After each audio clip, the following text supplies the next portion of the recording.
Okay, today we're going to explore three falls on the McCloud River. It's taken us about almost an hour to get up to the town of McCloud, which is just the closest town to Mount Shasta. And this is the Three River Falls.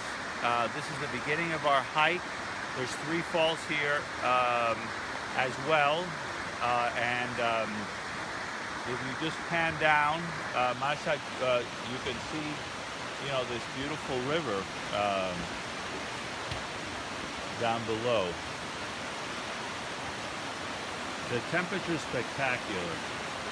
Like in the high 60s. In the high 60s, sunny, dry. You feel like you're in an air-conditioned paradise.